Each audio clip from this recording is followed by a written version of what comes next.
வணக்கம். நான் doctor Akshaya from life plus Ayush Vaidyashala. இன்னைக்கு நம்ம பார்க்க போற டாபிக் கட் ஹெல்த். அதாவது ஆயுர்வேதம்ல நம்மளோட அக்னியை ட்ரீட் பண்றது தான் சிகிச்சை அப்படின்னு சொல்றாங்க. அக்னியா அப்படின்னா நம்மளோட கட் ஹெல்த், அதாவது மெட்டபாலிசத்தோட கோரிலேட் பண்ணிக்கலாம். கட் ஹெல்த்தை கரெக்டாக நம்ம மெயின்டைன் பண்ணோம் அப்படின்னா கரெக்டான அப்பிடைட் இருக்கும், ப்ராப்பரான டைஜஷன் இருக்கும், ப்ராப்பரான அப்சார்ப்ஷன் இருக்கும், உடம்புல ப்ராப்பரான நியூட்ரிஷனும் இருக்கும்.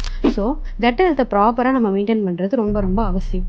ஒழுங்காக ஒரு வேளை நம்ம ப்ராப்பராக மெயின்டைன் பண்ணலை அப்படின்னா நிறைய இஷ்யூஸ் வரும். ஃபார் எக்ஸாம்பிள் அசிடிட்டி, ப்ளோட்டிங், சாப்பிட்ட உடனே மோஷன் போகணும் அப்படின்ற மாதிரி தோணக்கூடிய இரிட்டபிள் பவுல் சிண்ட்ரோம் அப்படின்லாம் சொல்லக்கூடிய அளவுக்கான கட் இஷ்யூஸ் எல்லாம் வர்றதுக்கான வாய்ப்புகள் இருக்குது. ஸோ இந்த மாதிரியான கட் இஷ்யூஸ் உங்களுக்கு இருக்குது அப்படின்னா நம்ம லைஃப் பிளஸ் ஆயுஷ் வைத்தியசாலையில் அதுக்குரிய மருந்துகள், அதுக்குரிய டயட் அட்வைசஸும் கொடுத்துட்ருக்கோம். அத்தன்டிக் ஆயுர்வேதிக் ட்ரீட்மெண்ட்ஸுக்கு contact life plus Ayush Vaidyasala.